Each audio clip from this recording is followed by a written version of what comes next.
A lot of this isn't going to make sense to you, and I'm sorry about that. I'm just going to start at the beginning, with the house.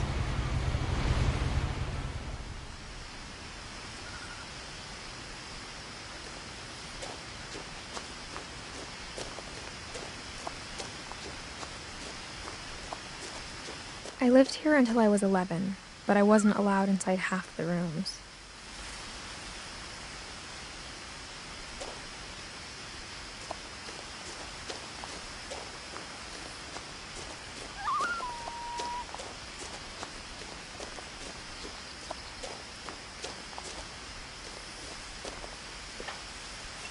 Inside the mailbox were bills from 7 years ago, marked urgent, open immediately.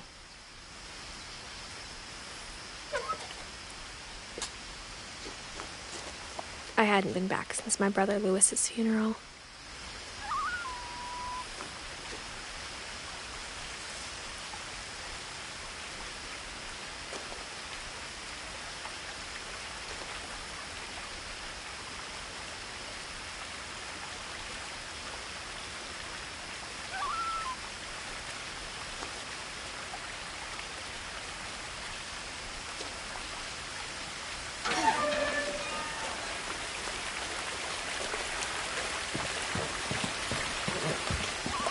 In her will, my mother left me a key, but didn't tell me what it unlocked.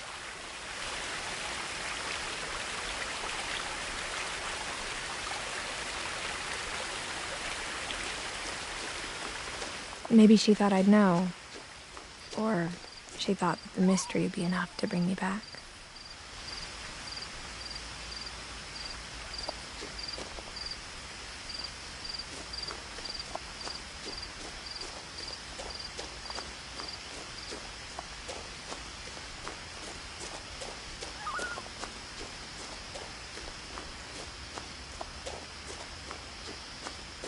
No one had driven this way in a long time, but I saw a few hoof prints.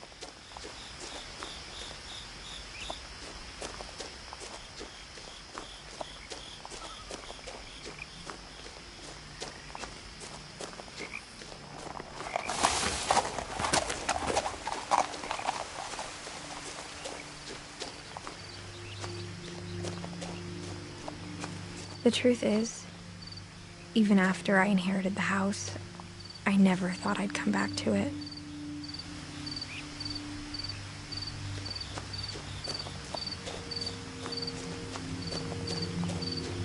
But now I had questions about my family that only the house knew the answers to.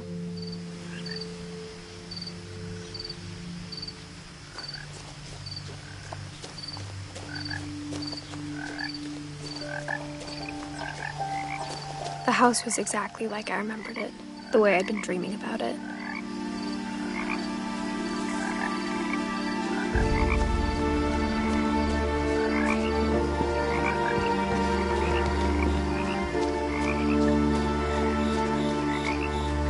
As a child, the house made me uncomfortable in a way I couldn't put into words.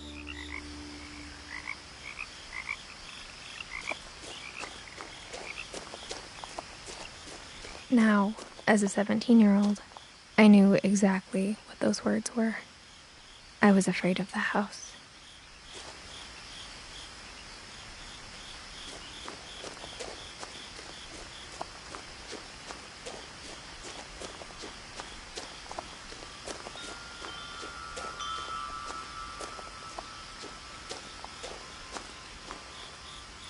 The house felt like it had always been here. Even the swing set was older than my mother.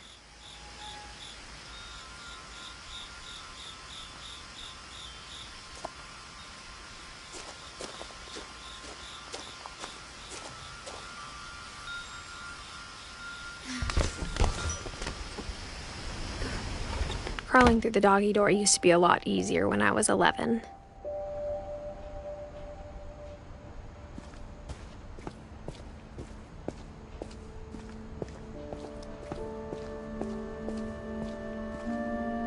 The power had been turned off the night we left.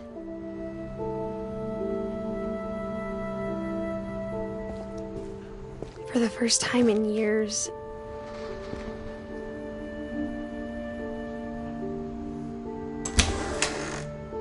I felt like I was home.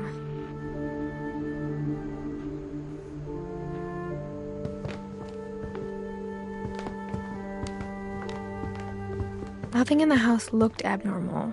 There was just too much of it, like a smile with too many teeth.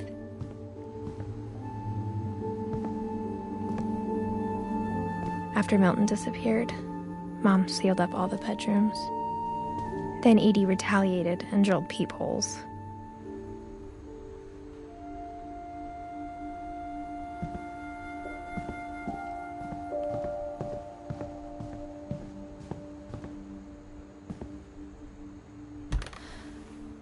My Grandpa Sam spent 7 years sharing a room with his dead brother, Calvin.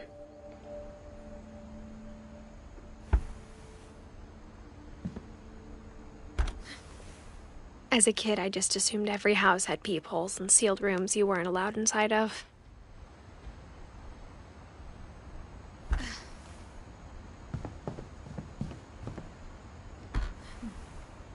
The last time I was in Edith Sr.'s room, I was 10 and she was painting my portrait.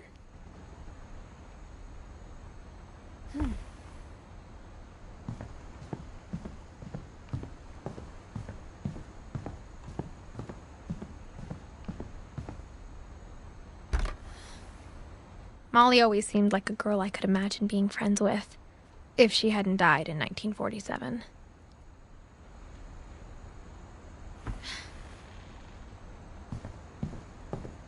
I spent a lot of time playing in Great Uncle Walter's room. I think my mom sometimes regretted not sealing it up.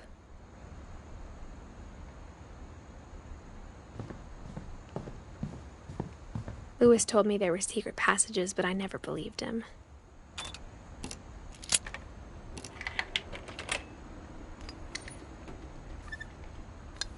Turns out, my mom was really good at keeping secrets. Now it was time to find out what my mom had been afraid of.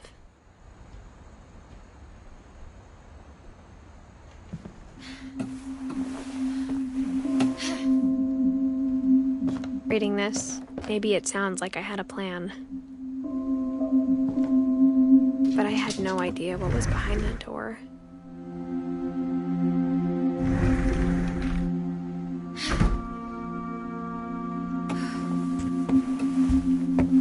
Just like I had no idea where all this was gonna lead.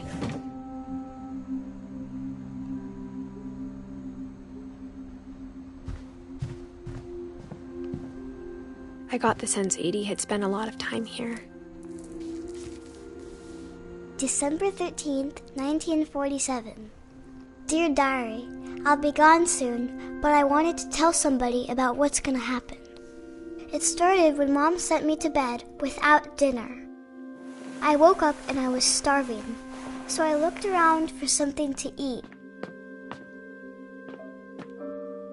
The gerbil food was dry, but I didn't mind it.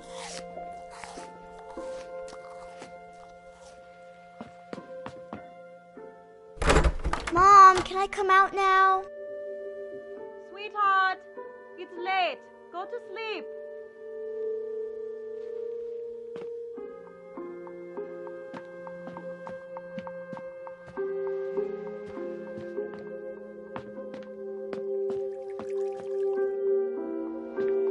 I thought about eating Christopher, but I held back.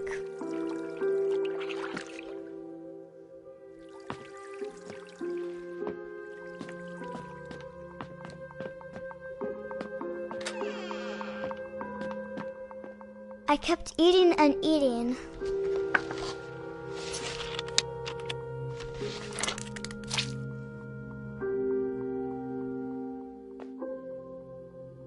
I ate a lot of things that night.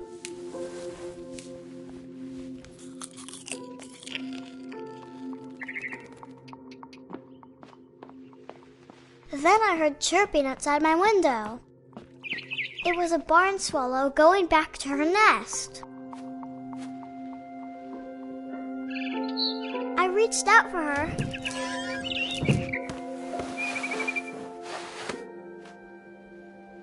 And suddenly,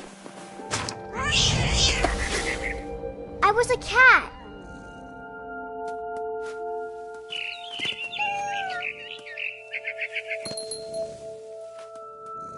I tried to be quiet, but the bird was really scared.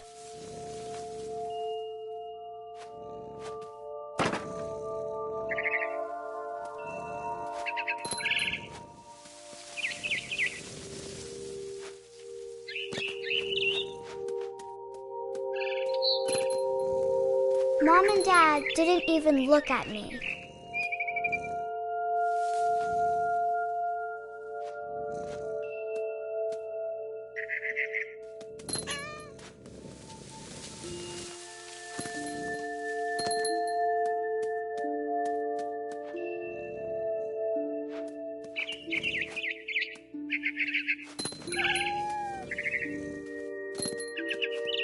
The babies were all gone.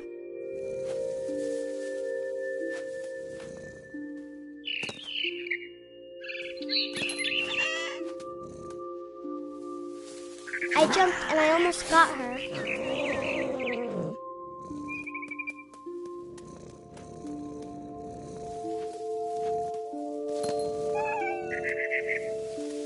I could tell she was getting really tired.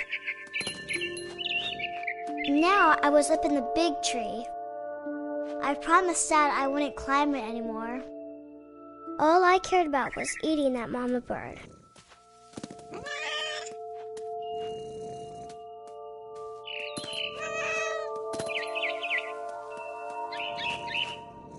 I gobbled her up. And suddenly, I was an owl. First, all I heard was the wind. Then I heard little teeth nibbling in the grass.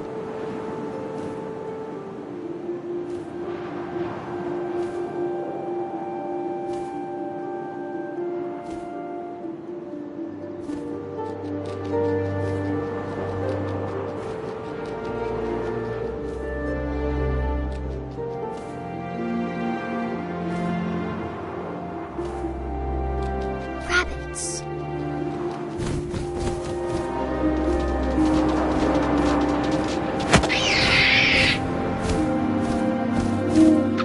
I imagined his face looking up and seeing mine through my talons. I swallowed him up, and I didn't chew one bit. Then I flew off to find something bigger.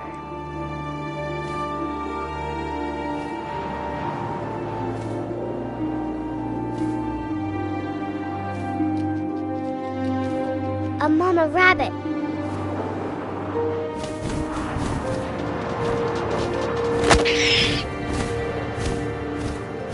She was almost too big to carry. I started choking, but I couldn't stop eating. And suddenly, I was a shark.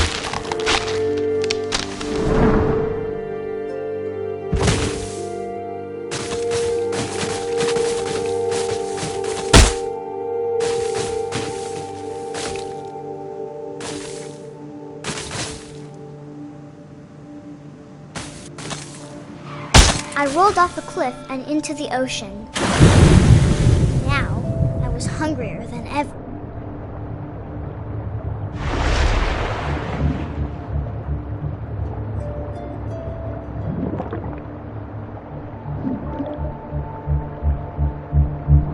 I wanted fat, juicy seals.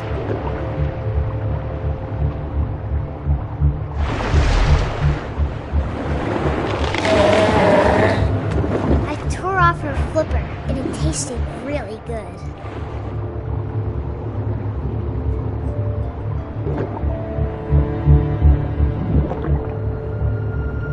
I grabbed on tight, but I was so hungry, I jumped out of the water. When I opened my eyes, everything had changed.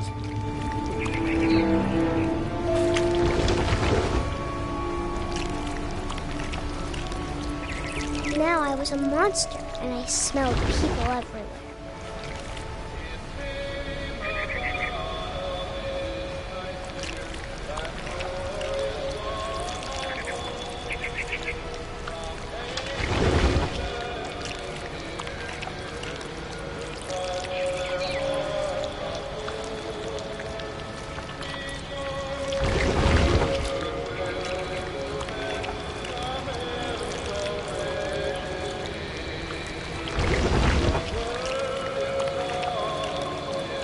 I was big, but I moved real quiet.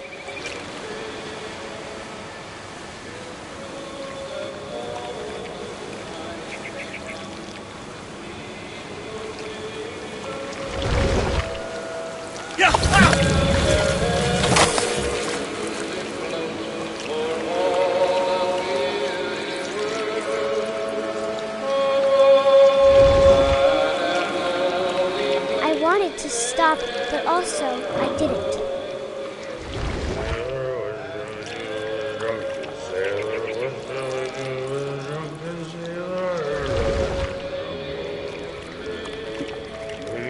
Belly with a rusty razor, his belly with a rusty razor, his belly with a rusty razor.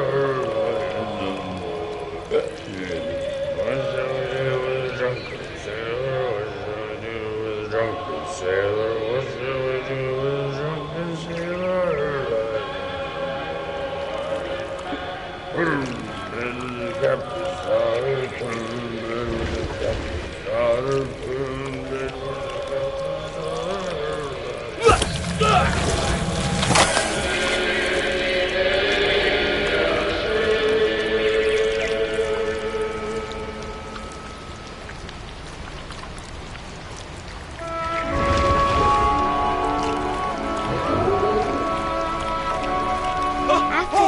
Passenger, I was still hungry. And across the water, I smelled something new. Something I had to have, so I swam towards it.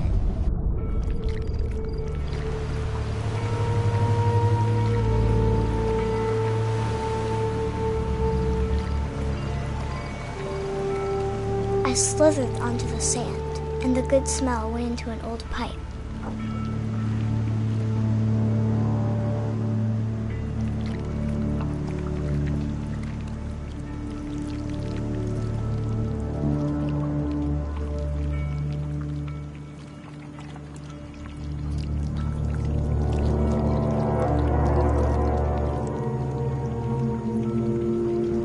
I got closer and closer.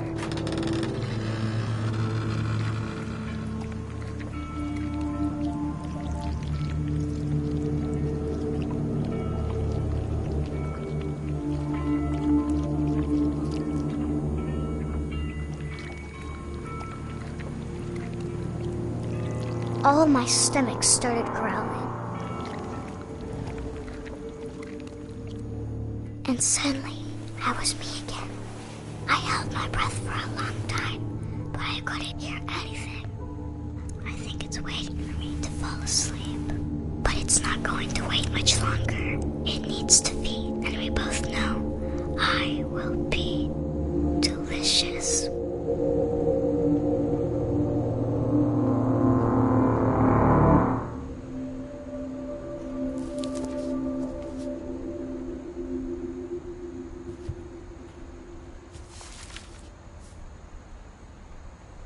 I'm not sure if I believed all of that, but I'm sure Edie would have.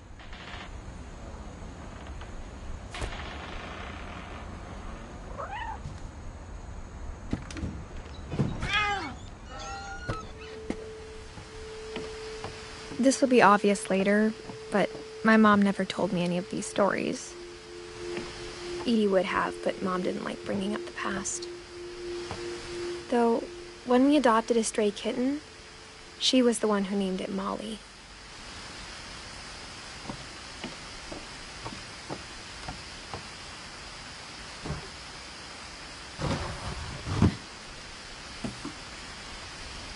I spent a lot of time in Great-Grandma Edie's room.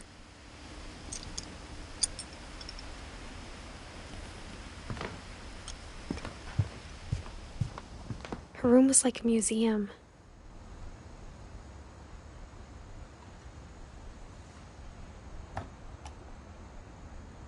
For 500 years, the Finches have been famous throughout Norway for their fortune and misfortune.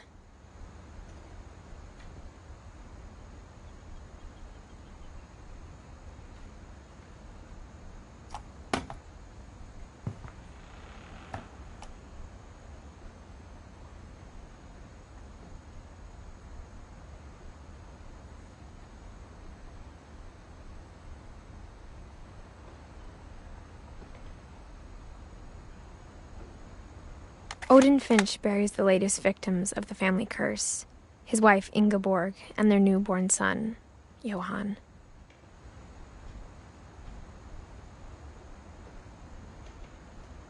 On January 7th, 1937, he set sail with his family and his house, hoping to leave the curse behind.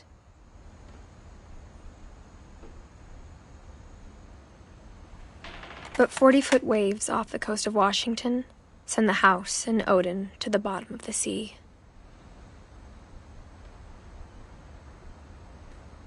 Odin's daughter Edie, with husband Sven and baby Molly, step ashore on their new home, Orcas Island.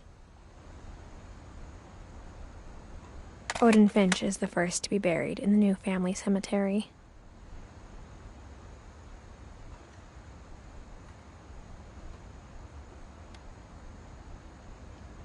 His daughter Edie is already dreaming of a new Finch house.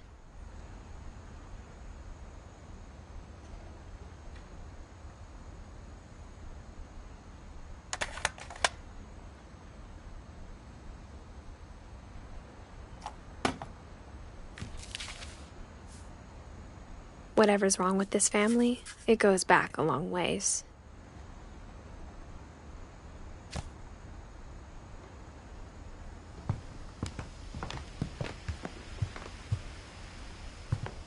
Even in her 90s, sometimes Edie seemed a lot younger than my mother.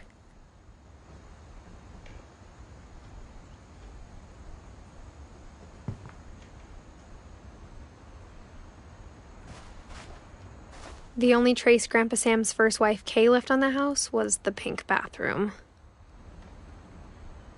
It was a pretty big trace.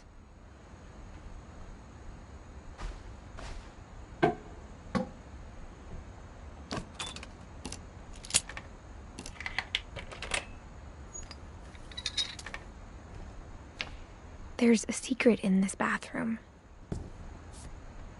It's in the last place you would look.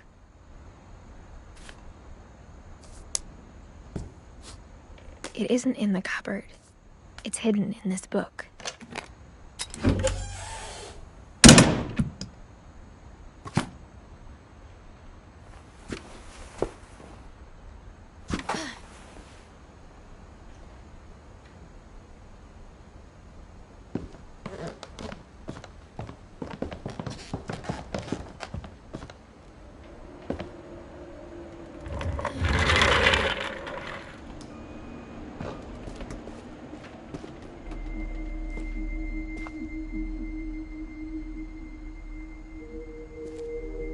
I knew Grandpa Sam had a twin.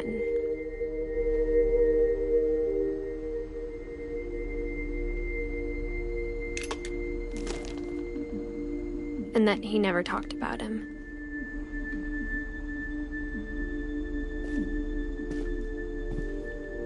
I guess my grandpa didn't like history any more than my mom did.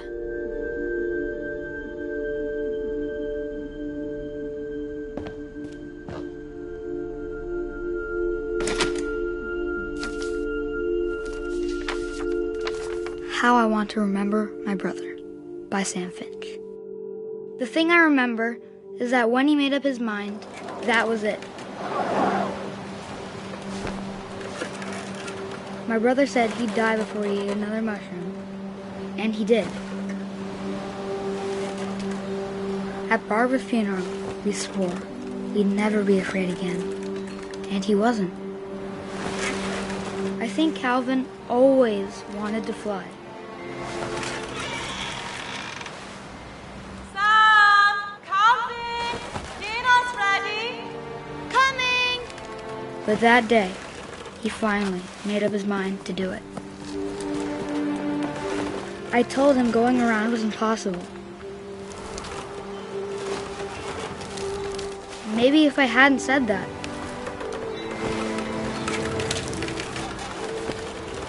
Alvin, I'm not gonna tell you again.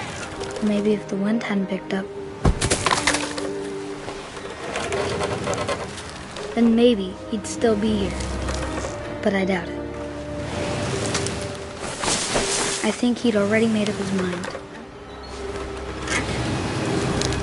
That's what I want to remember about my brother.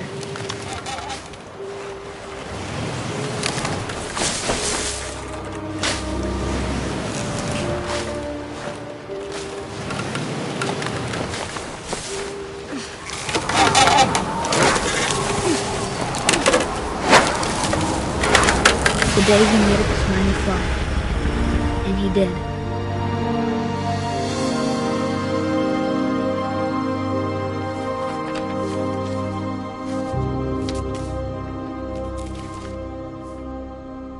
Calvin's story felt strangely familiar. When I was younger, I remember trying to do the exact same thing.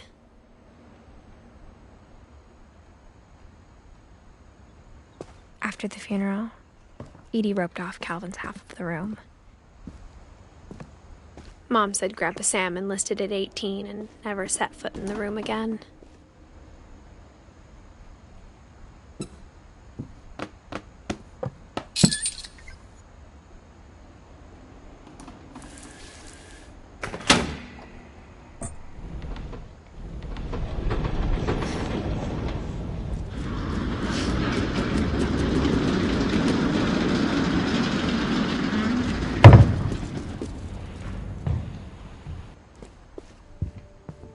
The passages were a pretty tight fit. They'd obviously been built for smaller hands and bellies.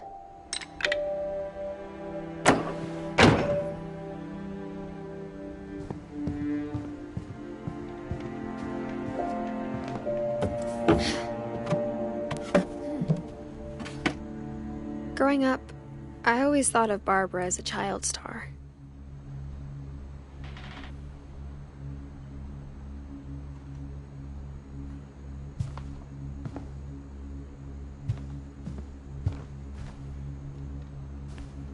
I never thought about how hard it must have been for her afterwards.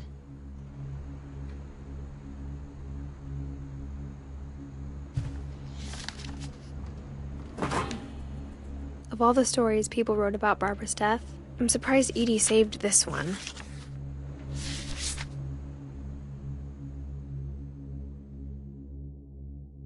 Old Jack here with another ghastly tale inspired by America's most unfortunate family. I'm calling it The Surprise Ending of Barbara Finch. As a child star, Barbara was famous for her scream. Now at 16, she was all washed up. A has-been. But in a lucky break, she'd been asked to perform her signature scream at a local convention for monster movie fans. It was just the boost her career needed. Unfortunately, her scream hadn't aged well. Getting better. I think you just need the right motivation.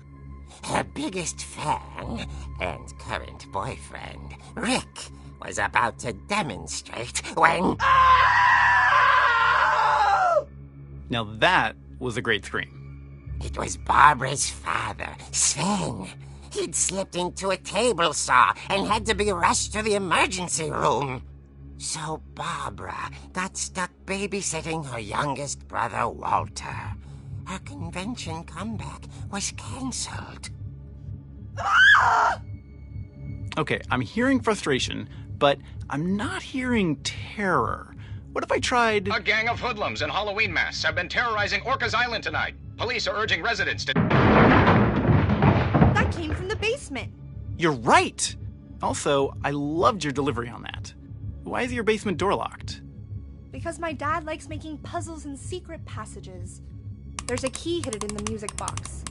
The secret is to keep winding and winding until finally the key pops out.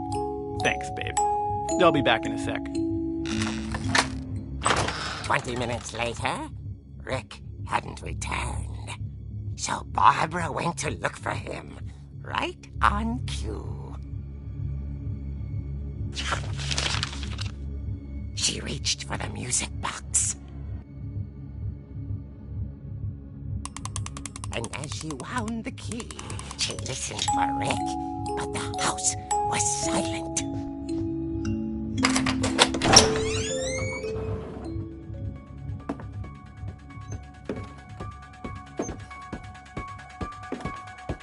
She found Rick's crutch and imagined the worst.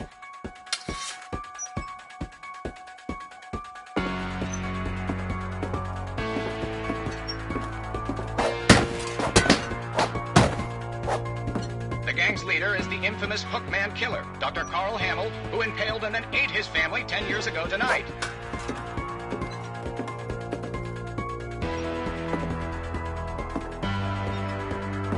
The old fridge rattled and grew still.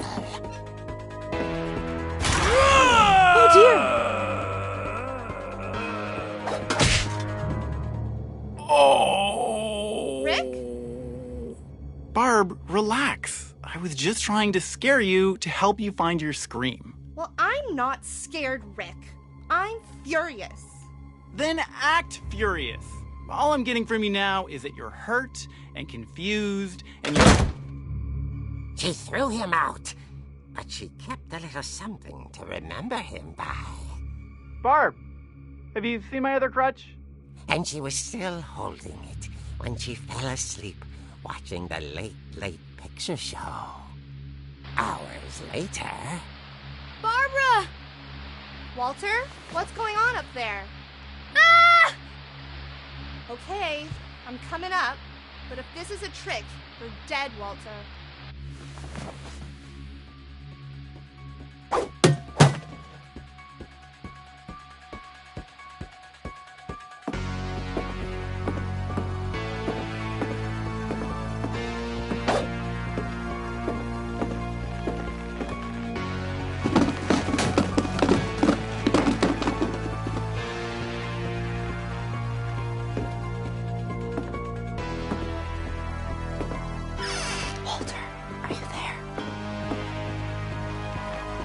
Walter vanished, but his bedside radio was still on. Orcas Island police describe the man as 6 feet tall, with a steel hook for a hand. Residents are urged to lock all doors and windows and notify the police of any suspicious activity. Barbara turned, saw the hookman, and was speechless. He was quite smashing.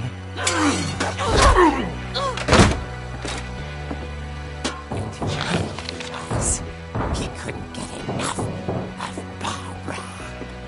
Okay, Barbara, there's gotta be another way out of here. That night, she played her part beautifully.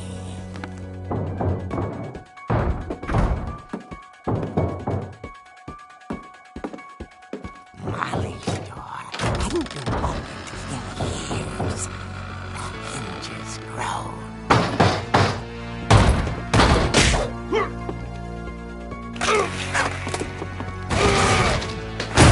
He wasn't moving, but she sensed the story might not be over yet.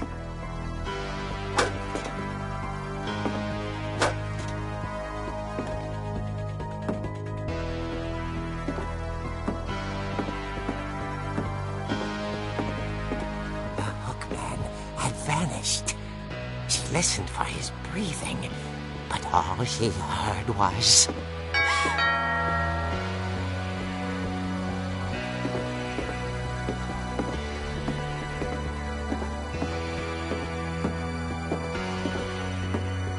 Someone at the door was dying to speak to young Barbara. At the door, she heard whispering. coming from inside the house.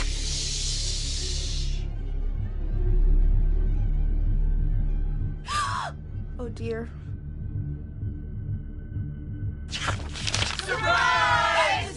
Bravo, Barbara! You were wonderful! The monsters had come to surprise her. For Barbara, it was a dream come true. Then she saw what kind of monsters they were, and she realized what was about to happen. She was going to be famous. And with her final breath, Barbara Finch gave the performance of her life.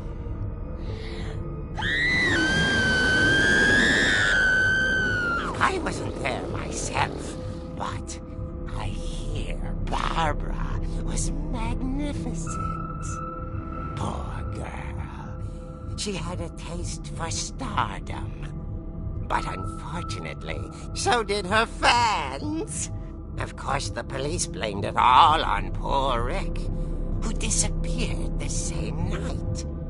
And little Walter, hiding under his bed the whole time. He took it all pretty hard, but that's another story. As for Barbara, tucked inside the music box is all they ever found of her. Her ear. Now that's what I call a real eerie tale.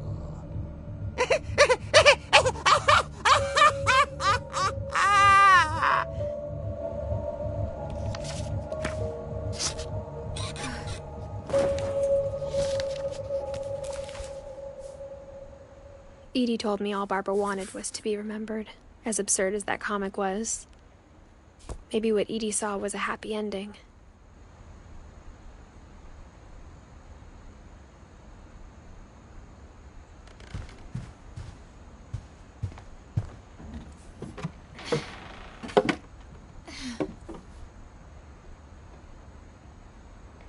I guess now I know why Mom didn't like me playing with the music box.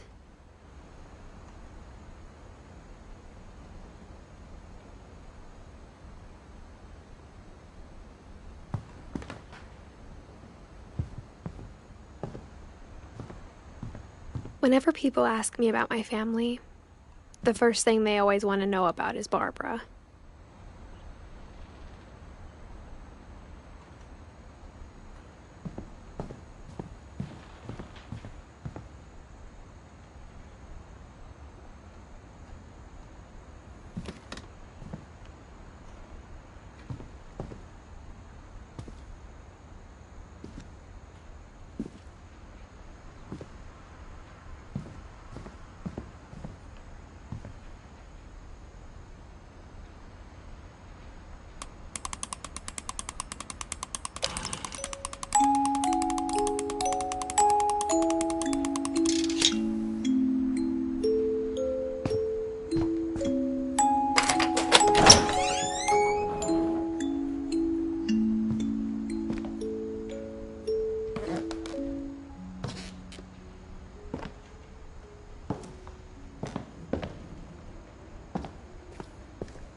I saw Edie sneak down to the basement once, carrying packages.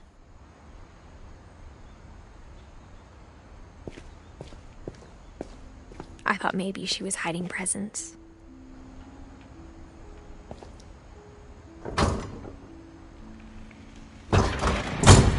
It turned out she was hiding a lot more than that.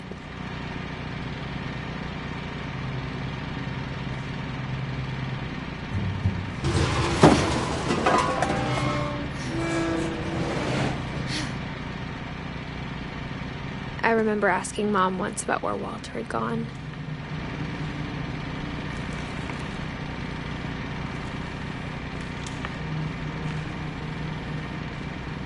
She said after Barbara died, he got as far away as he could.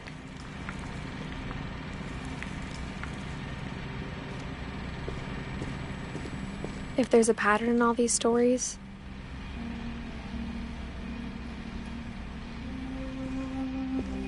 I think it's that none of us has gotten very far.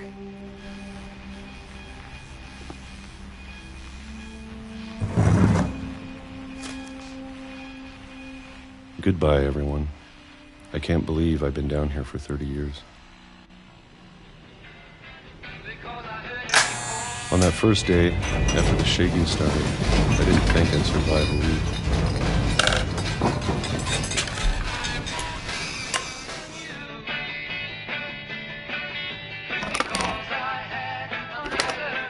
But after a few days, I settled into a routine. That's what kept me sane. Having a schedule, living for today. I always expected to be dead tomorrow. But if you wait long enough, you get used to anything.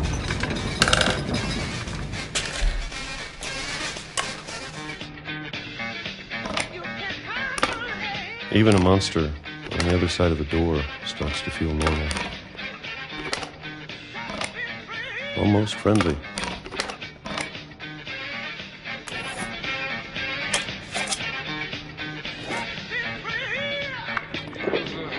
And then one day, everything just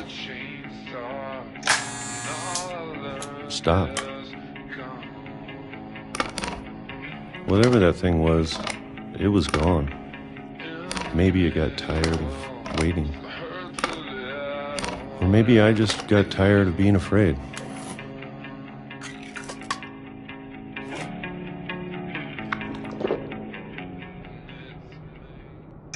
It's been a week now, the longest in 30 years. I'm done waiting. I have to leave while I still can.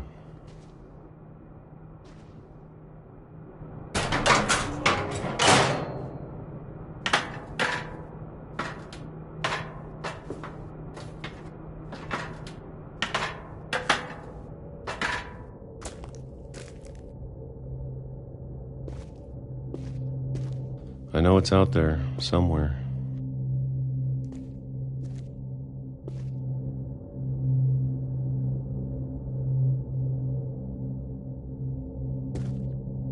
Whatever killed Barbara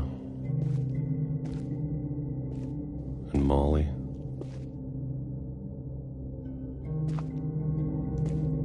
and Calvin.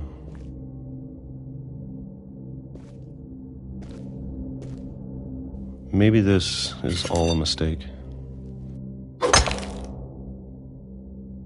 But I need to stop living the same day, even if it kills me.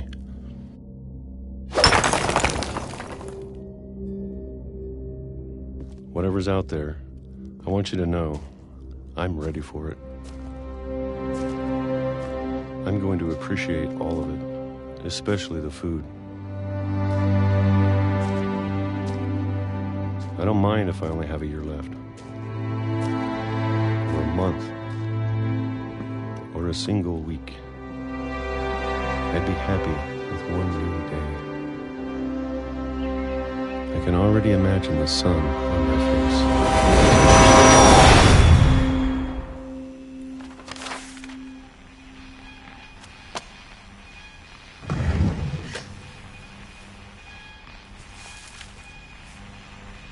Walter died when I was 6. I can't believe my mom never told me he was down here. I'm sure my mom was trying to protect me.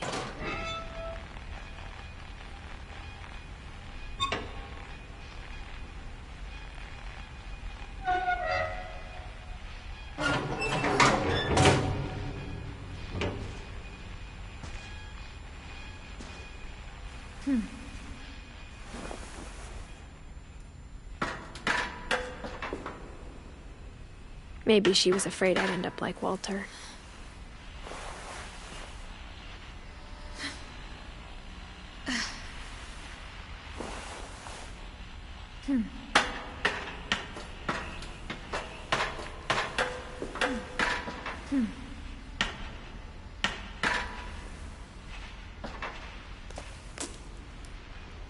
But if she never told me about an uncle under the house,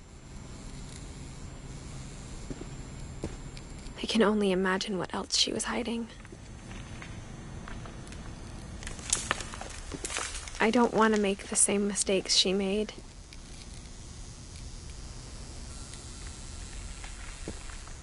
Trying to bury something that's still alive.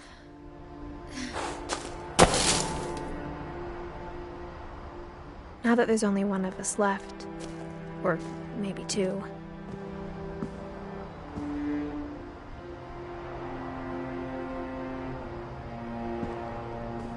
I thought it was time I heard the stories for myself.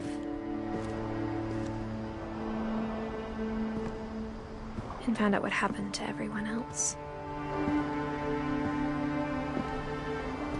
But now I'm worried the stories themselves might be the problem.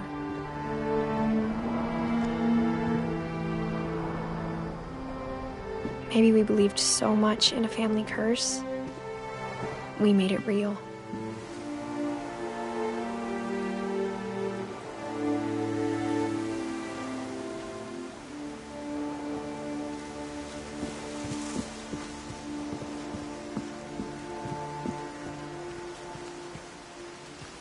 I don't know if I should even be writing this.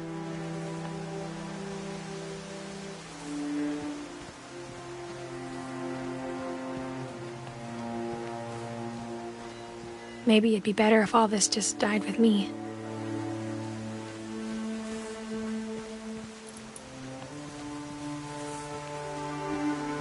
But I thought you should know about your family.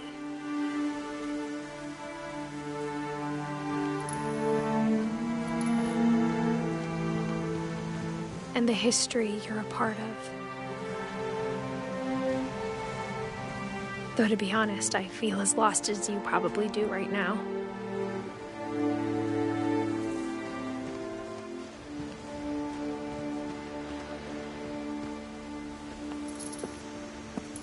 I think the people in these stories believed them, for what that's worth.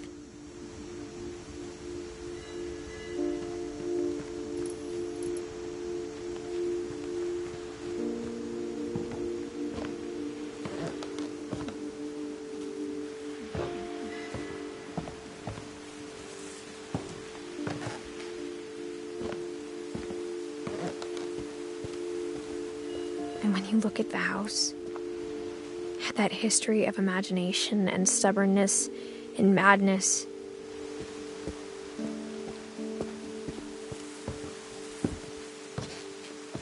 any of it seems possible.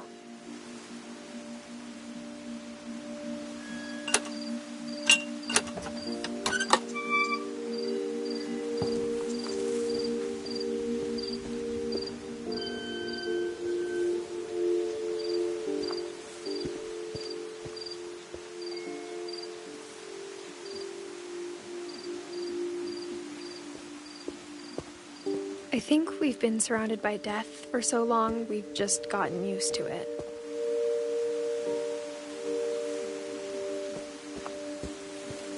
What kind of family finishes building a cemetery before starting the house?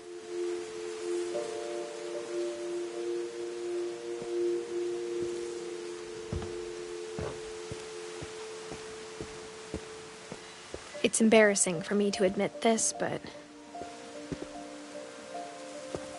the pet cemetery made me more uncomfortable than the human one. 3 of the gerbils were mine, and 2 had been my fault.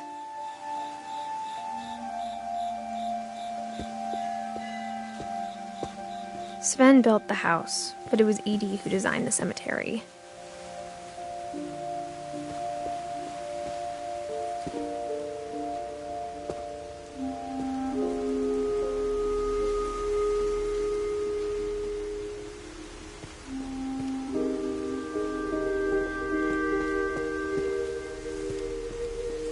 I'm sure Odin's monument had been Edie's idea. My mom was always trying to move on, but for Edie, the past never went away.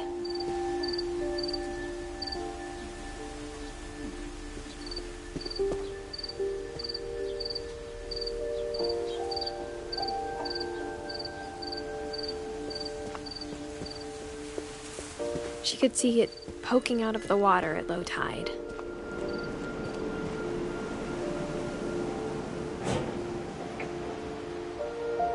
Edie said she dreamed about the old house every night.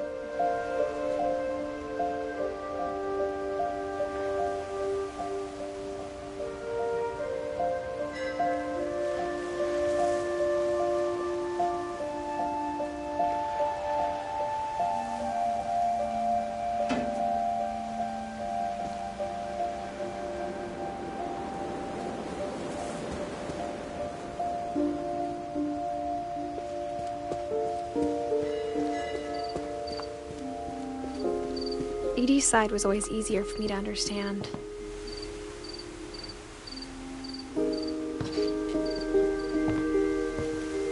But the older I get, the more I can see where my mom was coming from.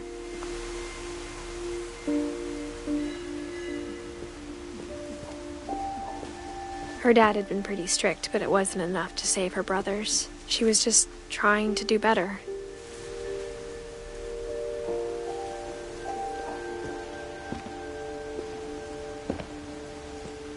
She lost 2 of her brothers, just like I did.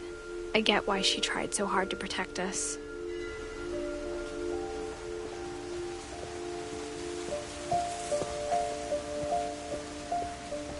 There's so many things I wish I could ask my mom now. Part of me thinks this is what she wanted all along. For me to come back someday and find everything out for myself.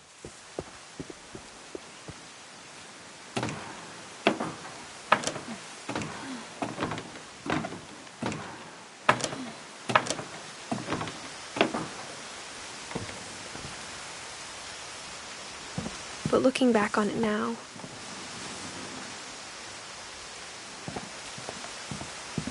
if she told me there was going to be so much climbing, I never would have come when I was 22 weeks pregnant.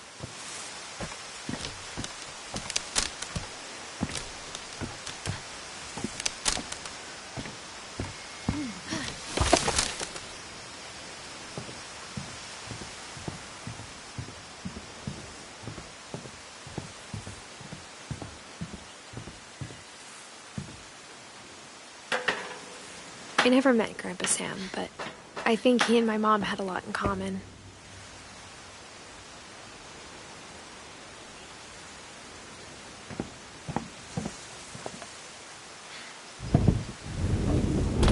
They were both pretty intense.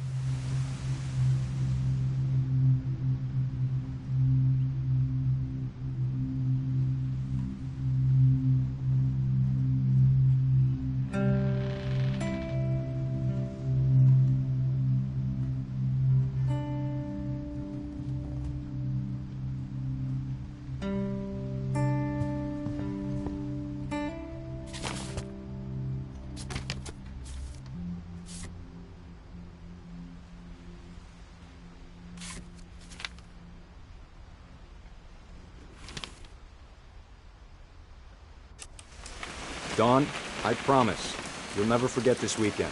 Yes, sir. These memories are gonna last a lifetime. Perfect. It's gonna rain the whole weekend, isn't it?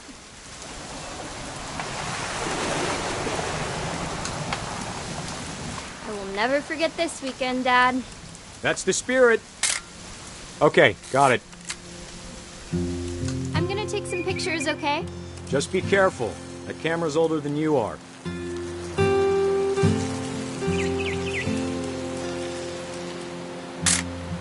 Aw.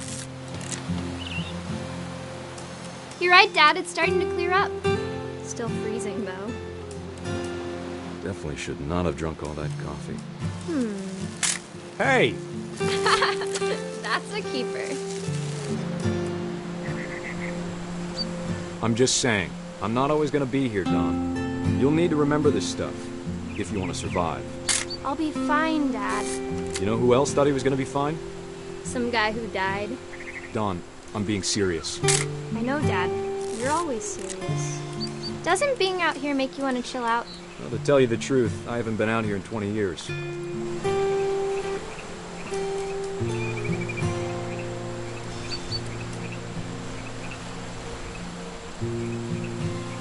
Last time I was with my brother Cal. Dad!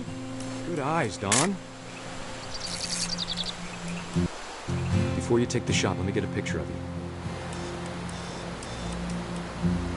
Dad, I...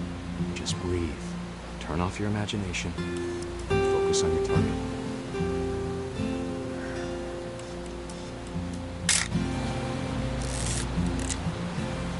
Let me get behind you.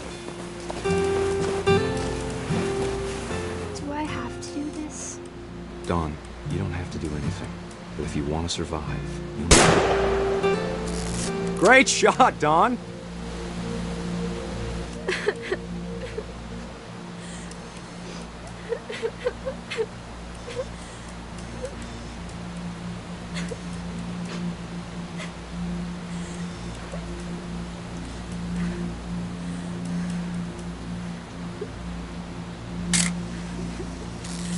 I'm proud of you, Dawn.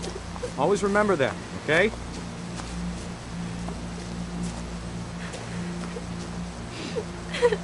Dad, it's twitching. I think That's it's totally normal, Dawn. Just focus on the camera. Try not to think about... Dad!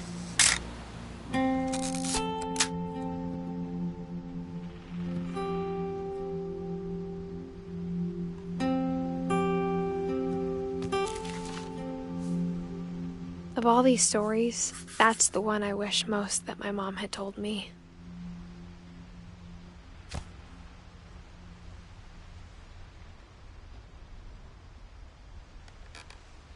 Sam spent his life shooting photos, but Mom said he got nervous being in front of the camera.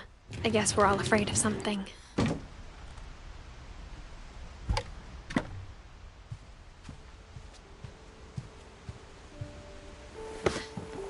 After Sam died, my mom and Edie got really close. They'd both lost a lot.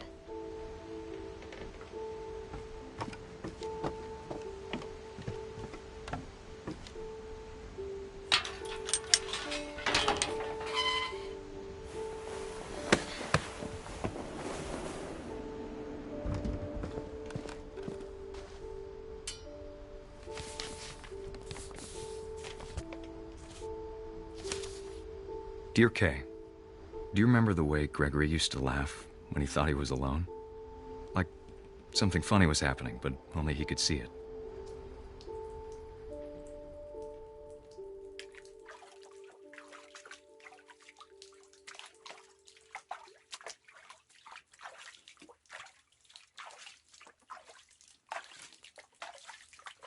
I think he saw things the rest of us don't.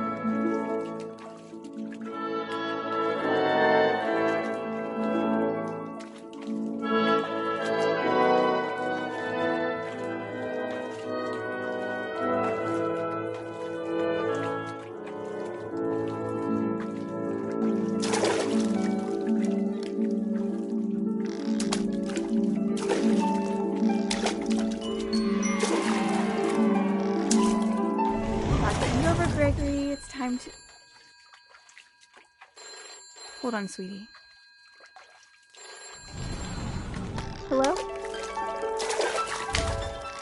Sam, I told you I don't want to talk right now.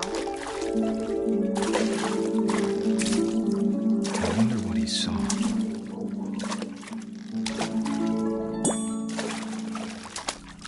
What his world was like.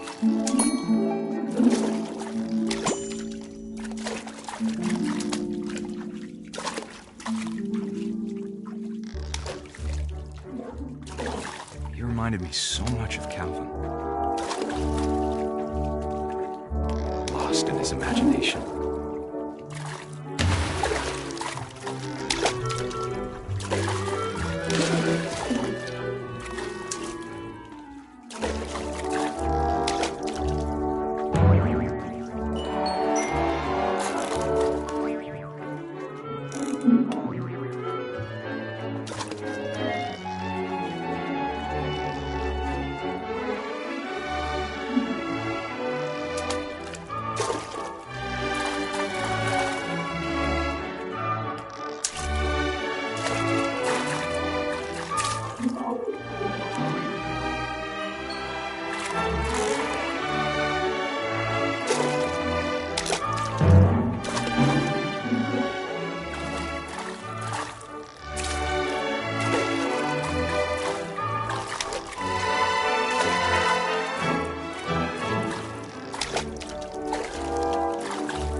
sounds.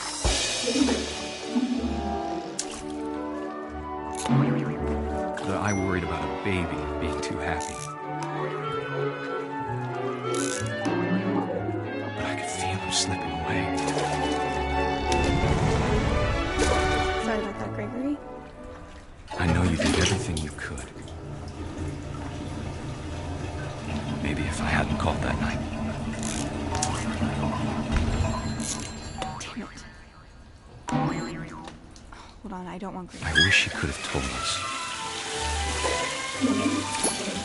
about the world he saw.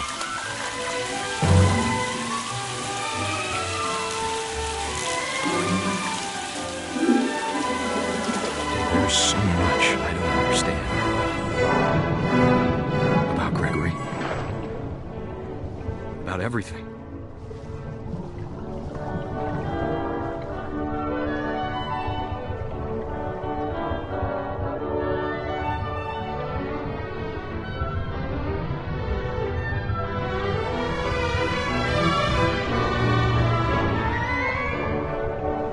What happened wasn't your fault.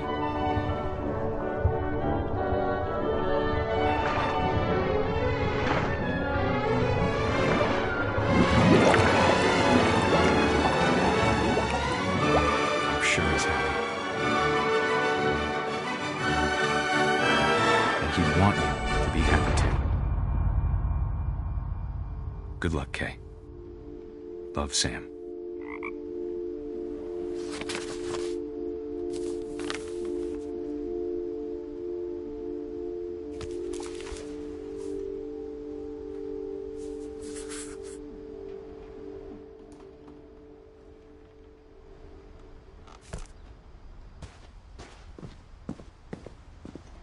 I can't imagine my mom ever writing poetry, and yet... A poem for Gus, who always said the wedding was a bad idea. Our father never hit us kids, at least not very hard, before the day my brother said with teenage disregard that he'd be dead before he'd see a wedding in our yard.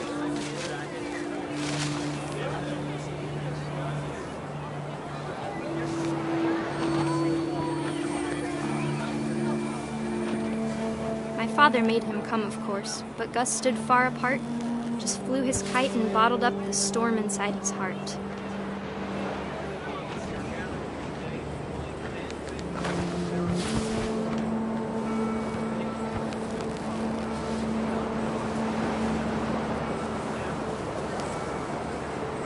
I tried to talk him out of it, but though he'd never met her, "We don't need a stepmom," were the words that I now pronounce you husband and wife. You may kiss the bride.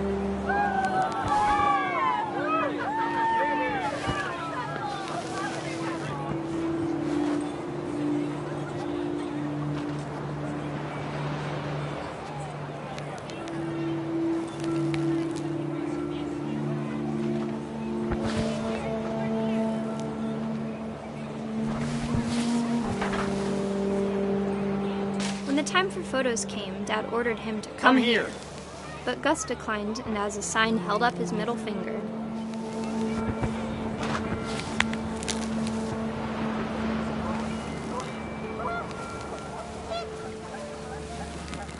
The wind picked up and panicked geese appeared and quickly went. But all the humans did that day was go inside the tent.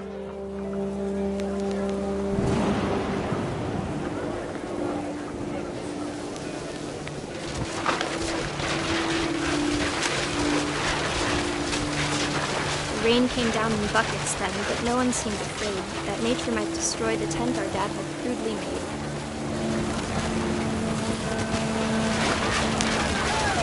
The thunder sounded much too close and full of angry power, but all my father said to this was, "Make the music louder."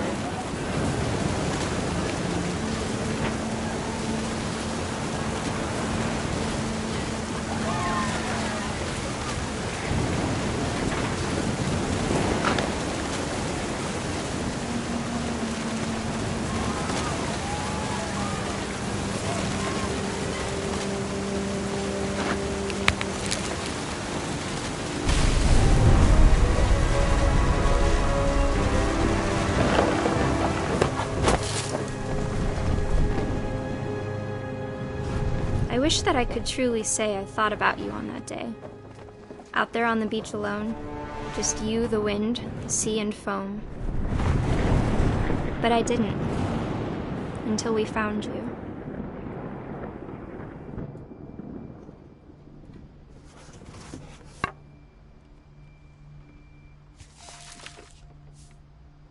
She never talked about him, but Mom told me once if I was a boy, they were going to name me Gus.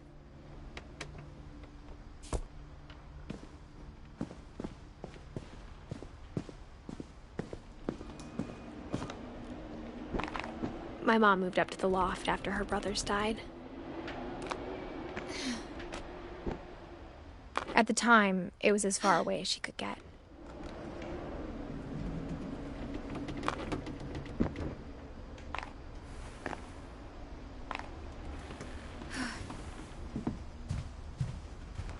She spent a summer building houses in Calcutta, where she met my dad, Sanjay. My mom moved to India a week after graduation and got a job teaching English. Louis was born a year later.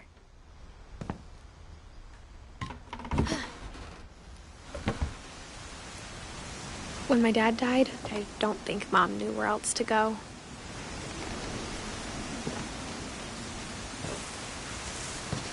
I'm sure Edie was happy to have her back.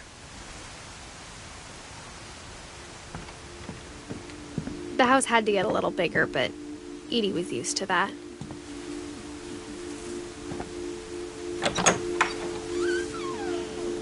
And for a while, things were good. Almost normal, but it didn't last.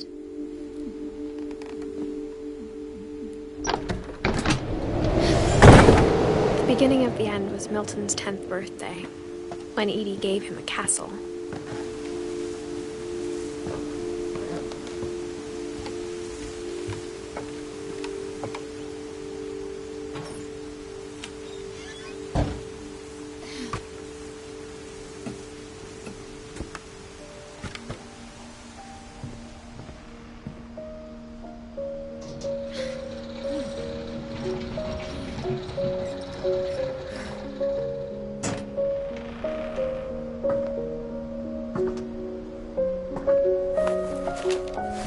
Milton Finch in The Magic Paintbrush.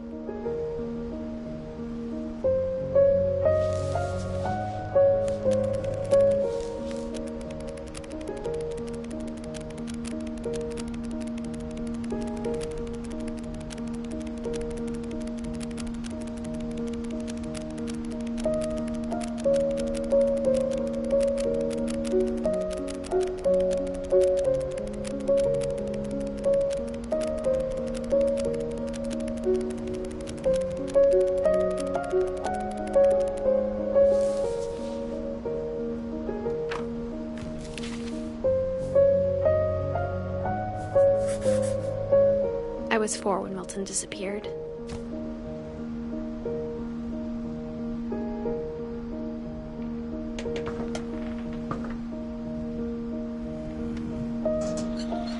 Mom spent months searching for my brother. Then she sealed the doors.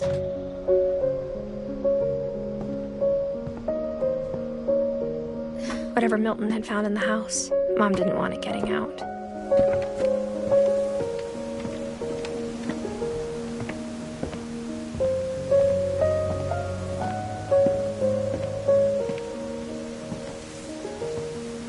Mom definitely blamed Edie, but I think Louis blamed himself. After he graduated, he just spent more and more time in his room, until Mom got him a job at the cannery.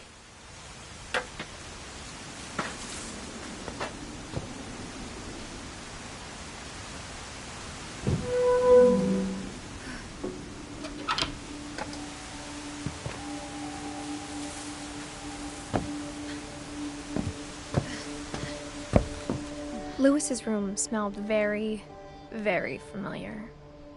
That part of him lived on.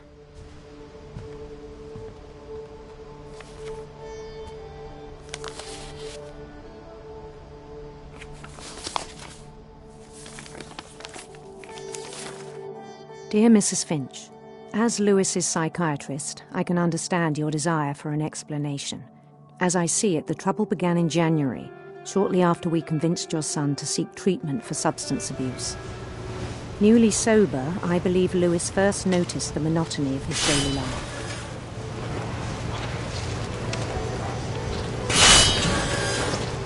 He kept working at the cannery, but he withdrew part of himself. In our sessions, I saw the same behavior. His mind began to wander. I asked him to describe it. He said he started small, imagining a labyrinth. He'd feel his way about. Then something moved. Bats and toads. And things that have not names. He knew it was all in his head.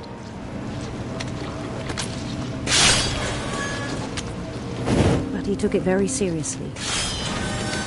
I had hoped he'd find himself.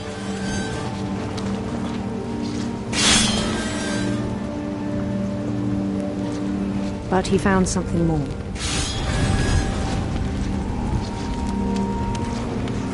I worried about him then. Daydreaming at the cannery, I spoke with his boss. But he said Lewis had become a model employee. Methodical, tireless, focused. Like a whole new Lewis. So I let him go on.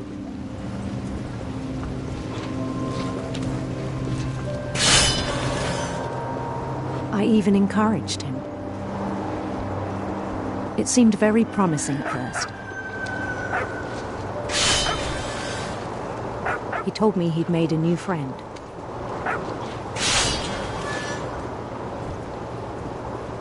On the edge of a city he named Lewis Total. He built the city up slowly, brick by brick. Then he made musicians.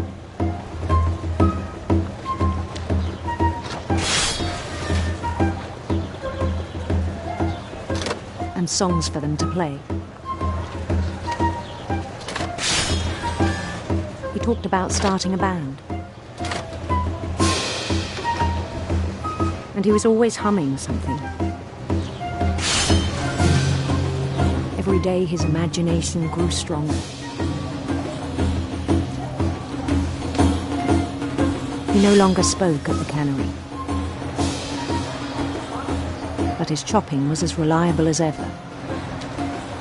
Then one day it struck him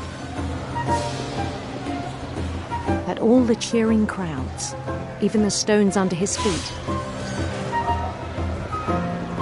were all in his imagination. So he could do whatever he wished.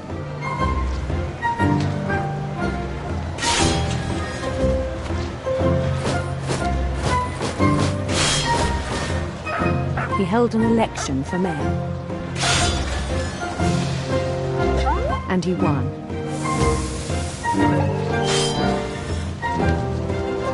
They begged him to stay, but his mind was already wandering. It became a game for him.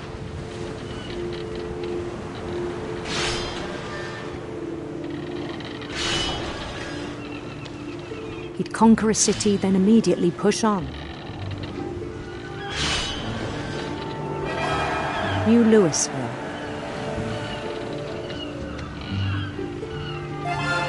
St. Louis. He started drifting away from our reality.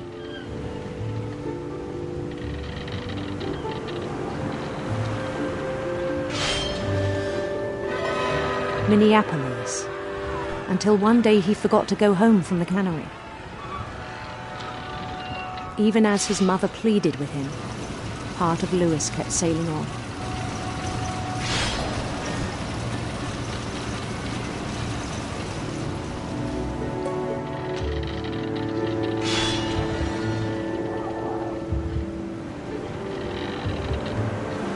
in Louisburg, he heard rumors of a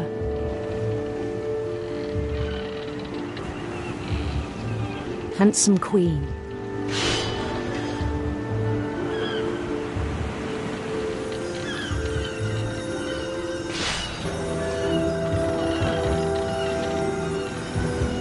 The queen was on her own quest for sinister serpents.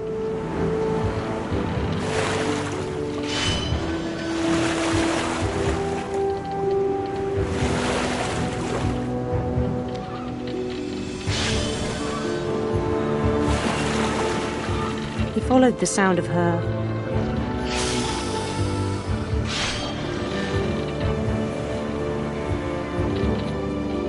silver harp.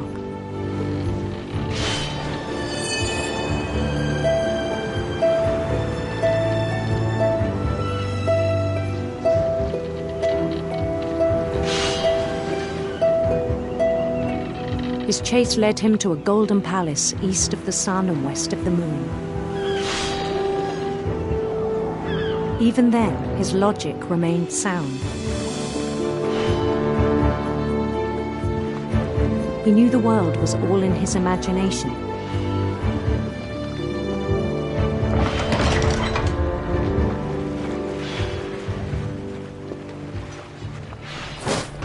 But he was so proud of having created it. In his own eyes, he'd become something greater than a king.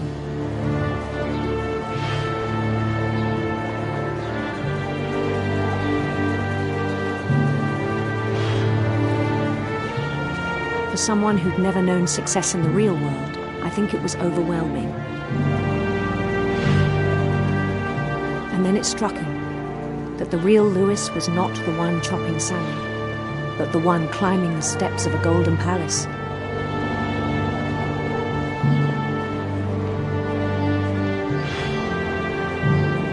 My imagination is as real as my body, he told me. It was hard to argue with him.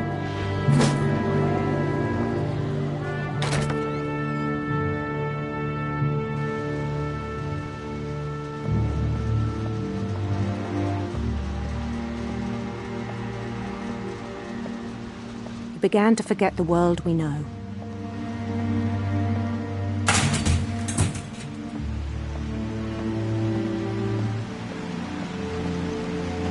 I think it pained him to remember Lewis, the cannery worker.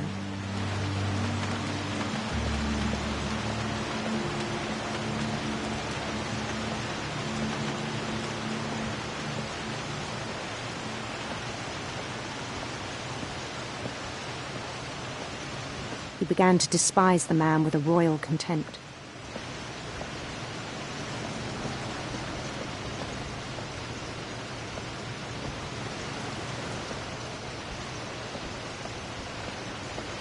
I still thought I could save him.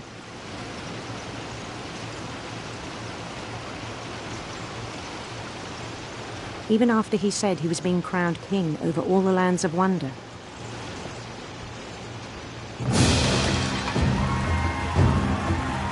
The palace would be packed with his companions.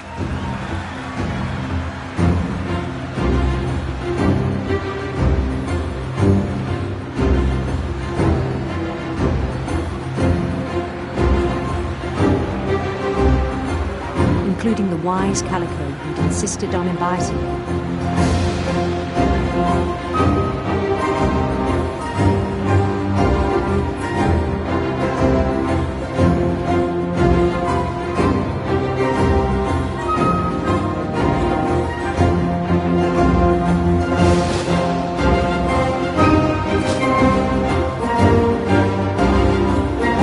His queen waited, holding his crown.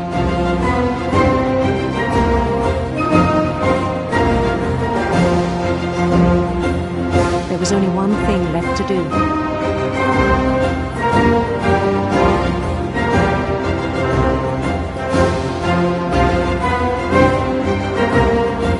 Bend down his head.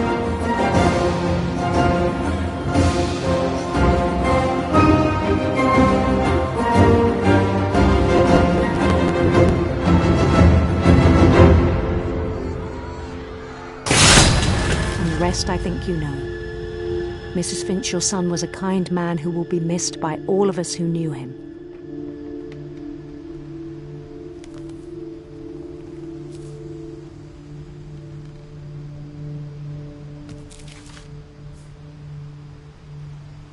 My brother was really cool. I wish you could have met him.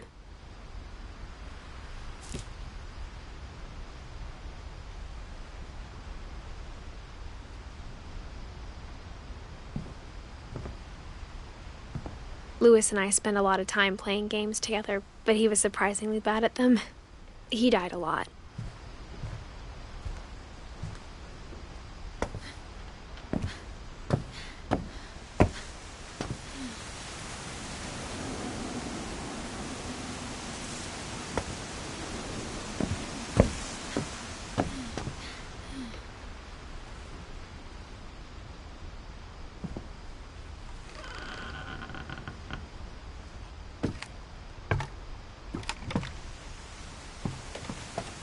On the way back from Lewis's funeral, my mom told me to start packing. She waited until the day before we left to tell Edie. I'm not sure if she wanted to make it easier or harder.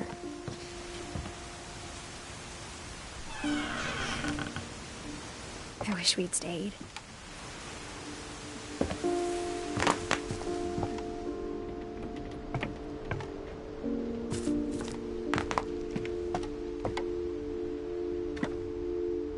But I understand why we left. What happened that night had been coming for a long time. Maybe it should have come sooner.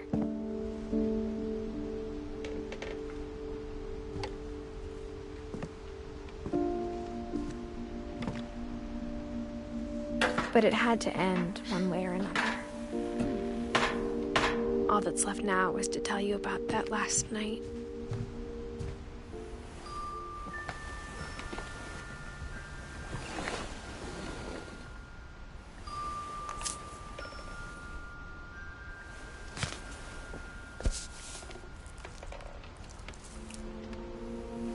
That whole last day, Edie just watched us pack and didn't say a word. Until supper, when she raised her glass and said, "To our final night together, and all our final nights apart." Grandma, you know what I said about alcohol. Some of your medications are very Edith, specific. I left a present for you in the hallway. Why don't you go open it? The grown-ups have to argue now. I'm sorry, you're right. We're all leaving tomorrow. Let's just enjoy our last... I'm not leaving. Edith, you're excused.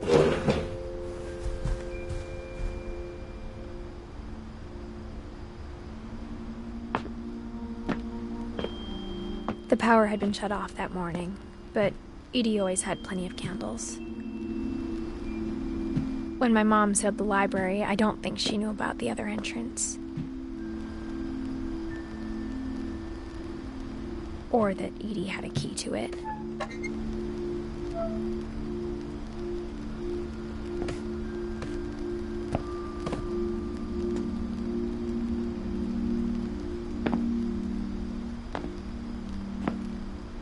That thing you're afraid of isn't going to end when you leave the house.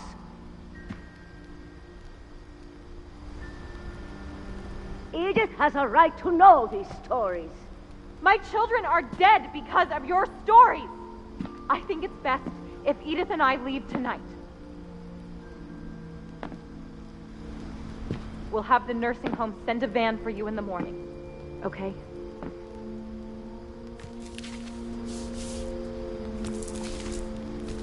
Dear Edith, there's so many stories I wish I could tell you, but there's only time for one. This is about what happened on the night you were born. That night, the tide went way, way out. It was the first and last time I ever saw the old house aground. There'd been an earthquake out in the middle of the ocean. They called it the lowest tide in 1,000 years. God, it smelled awful. You know, I've seen that house every day of my life.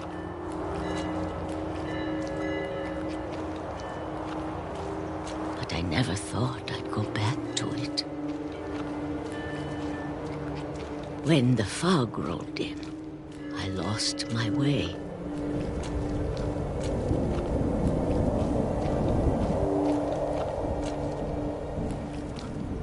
I got turned around.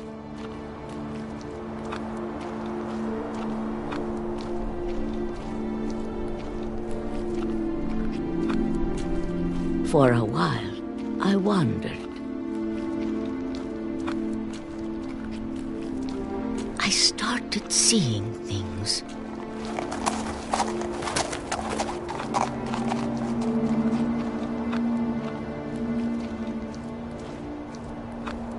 Things I'd forgotten had ever existed.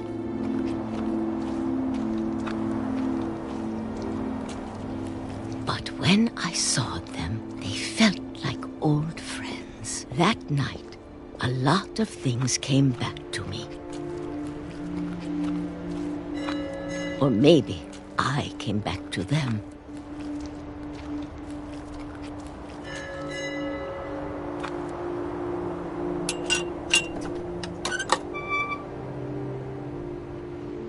Things I can't explain, but that I need you to try and... Edith, what are you doing in here? It's mine. Edith! Mom, you're gonna rip it! Let go! I kicked and screamed, but Mom dragged me to the car. I never saw Great-Grandma Edie again. The next morning, the van came to pick her up, but she was already gone. After that, we moved around a lot.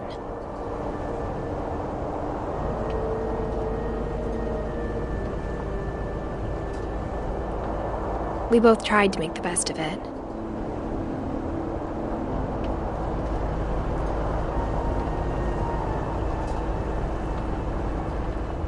A few years went by.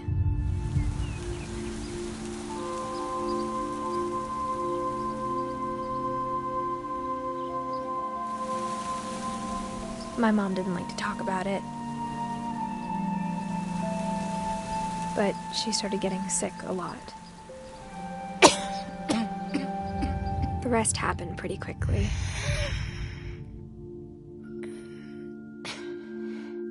She got better for a while, and then she didn't.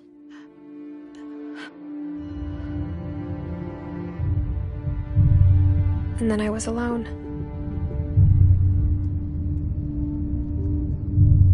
The last Finch left alive.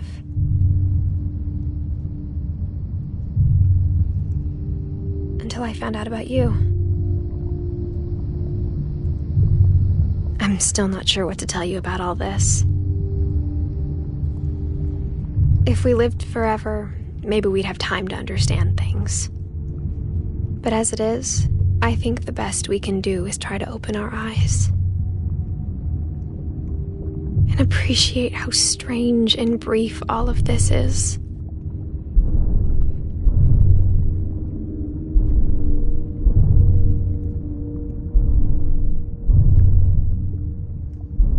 This journal was supposed to be for you.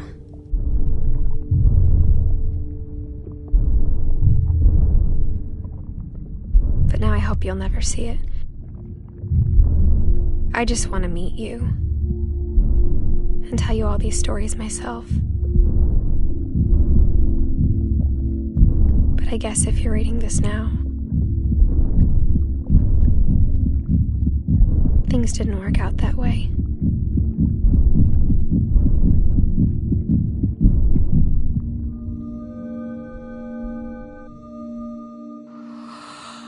This is where your story begins. I'm sorry I won't be there to see it. It's a lot to ask, but I don't want you to be sad that I'm gone.